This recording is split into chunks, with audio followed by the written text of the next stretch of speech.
Jesus was betrayed, then denied by two of his closest friends. He was shamefully mocked and mercilessly executed by his enemies. This leaves his remaining followers cowering in fear, behind locked doors. The Jesus thing is clearly over. No follower of Jesus could show their face in public after this. And yet, within weeks, the whole of this Roman colony is alive with thousands of new believers, pointing to the empty tomb of Jesus, convinced that he's risen from the grave and freed them from guilt, fear, and death. Today, hundreds of millions of people follow Jesus, and yet he died so pathetically and shamefully. How do you explain it? That Jesus' tomb was empty is agreed by both enemies and friends of Christianity.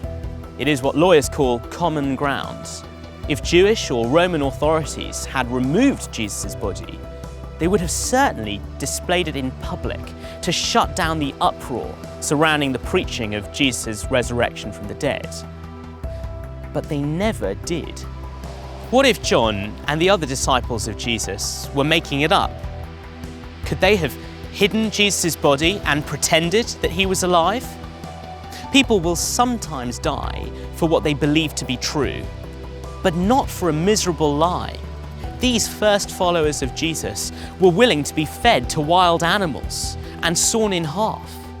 Even those earliest Christians, put up on crosses, covered in tar, and set on fire to illuminate Emperor Nero's botanical gardens in Rome, would not deny that Jesus was alive.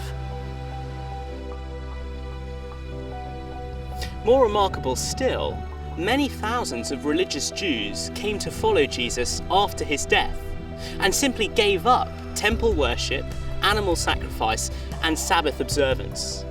These things were profound, permanent distinctives of Jewish identity and had been fiercely guarded for centuries.